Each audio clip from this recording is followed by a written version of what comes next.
बेंगलोर का 9वीं क्लास में पढ़ने वाला 14 वर्षीय तेजस का मोबाइल खराब हो जाता है। उसके पिता रवि कुमार जो पेशे से कारपेंटर हैं और तेजस के दिन रात मोबाइल देखने से, पढ़ाई में कम रुचि से, स्कूल बंक करने से, उल्टे सीधे लड़कों के साथ दोस्ती करने से और उनकी संगति से परेशान हैं। मोबाइल बनवाने से मना कर देते हैं। दोनों में हीटेड आर्गुमेंट होता है। पिता को गुस्सा आता है और वो घर में रखे हुए क्रिकेट बैट से तेजस के ऊपर प्रहार कर देते हैं। उसके सर में चोट लगती है। कुछ घंटों के बाद तेजस इस दुनिया से चला जाता है। दोस्तों, मेरा ये वीडियो बनाने का लक्ष्य सिर्फ उन पेरेंट्स को अवेयर करना है जिनके बच्चे टीनेजर्स हैं या धीरे धीरे इस स्थिति में पहुंच रहे हैं या पहुंचने वाले हैं या पहुंच गए हैं। देखिए, ऐसी स्थिति एक दिन में नहीं आती है कि बच्चा जब आपको यानी पेरेंट्स को डोमिनेट करना शुरू कर देता है और पेरेंट्स अपने आप को असहाय महसूस करना शुरू कर देते हैं। अपने 4 दशकों से अधिक के अनुभव से मैं इतना जरूर कह सकता हूं कि इस स्थिति को अवॉइड किया जा सकता है। सबसे पहली बात तो यह है कि बच्चे को प्यार करिए, पैम्परिंग नहीं। यानी बच्चा जो मांगता है वो दे दें, जो चाहता है करने देते हैं, जहां जाना चाहता है जाने देते हैं, जी नहीं।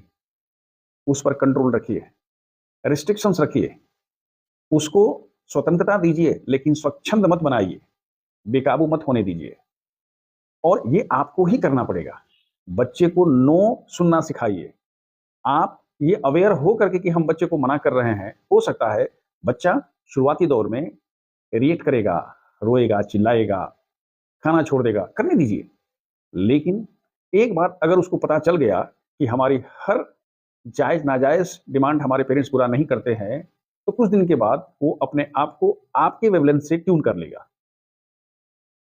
जहां तक दोस्तों का सवाल है, फालतू फ्रेंड्स सबसे खतरनाक एलिमेंट होता है किसी के बर्बाद होने के लिए। इसलिए वो किससे दोस्ती करता है, कहां जाता है, किनसे मिलता है, उनका बैकग्राउंड क्या है, ये आपको कड़ी नजर रखनी पड़ेगी। एज ए पेरेंट आप नहीं कह सकते हैं कि मुझे समय नहीं मिल रहा है। याद रखिए, आप जो भी समय कमाने में अपने प्रोफेशन में लगा रहे हैं, वो अल्टीमेटली उसका असर बच्चे पर ही और बच्चे के लिए ही होना है। इसलिए इसका जरूर ध्यान रखिए। जहां तक मोबाइल का सवाल है, आप पहली बात तो यह है कि बच्चे को इंडिपेंडेंटली मोबाइल नहीं दिया जाए, और अगर देना है तो लिमिटेड पैक के साथ दिया जाए, लिमिटेड समय के दिया जाए। इस घर में किसी के मोबाइल में कोई पासवर्ड नहीं हो, या अगर पासवर्ड हो तो सब एक दूसरे के पासवर्ड को जानते हैं। जिसका मोबाइल जो चाहे सब जब चाहे तब देख सकता है। किसी किसी घर में तो हमने, जहां बच्चे छोटे हैं, पढ़ाई लिखाई कर रहे हैं, शाम को उनके घर आप जब भी फोन करेंगे तो उनके मोबाइल्स फ्लाइट मोड में आते हैं, यानी 3 से 4 घंटा घर में कोई मोबाइल चलाता ही नहीं है। इससे फायदा ये होता है कि जब कोई नहीं चलाएगा तो बच्चा, और अगर ऐसी स्थिति आ गई है तो आप गुस्सा नहीं हो, नाराज नहीं हो, फ्रस्ट्रेट नहीं हो, डांट फटकार नहीं करें, मारपीट नहीं करें। बच्चे के साथ सहानुभूति रखिए, बच्चे के साथ समय बिताइए, समय दीजिए, क्वालिटी टाइम दीजिए, उसकी अंतर्निहित भावना को समझने की कोशिश कीजिए। अगर आवश्यकता है तो उसकी काउंसलिंग करिए। आप काउंसलिंग नहीं कर सकते हैं तो दोस्तों से, उसके टीचर से, या ऐसा कोई व्यक्ति है उससे उसकी काउंसलिंग कराइए। आवश्यकता पड़ती है तो डॉक्टर की सलाह, मनोवैज्ञानिक डॉक्टर जो होते हैं उनकी सलाह लीजिए।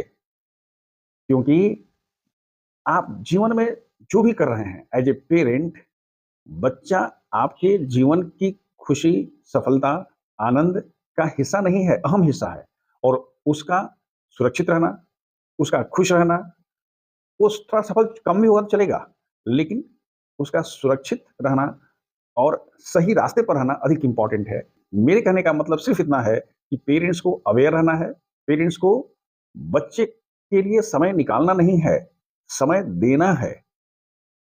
हर चीज की तरह से जो बहुत इंपॉर्टेंट आपके जीवन में है, बच्चे के लिए समय निकालना और बच्चे के जीवन निर्माण में आपकी सहभागिता अधिक इंपॉर्टेंट है। बाकी बच्चे आपके, समय आपका, खुशी आपकी, आनंद आपके पूरे परिवार की। सर्वे भवन्तु सुखिनः, सर्वे सन्तु निरामयाः, सर्वे भद्राणि पश्यन्तु, मा कश्चित् दुःखभाग् भवेत्।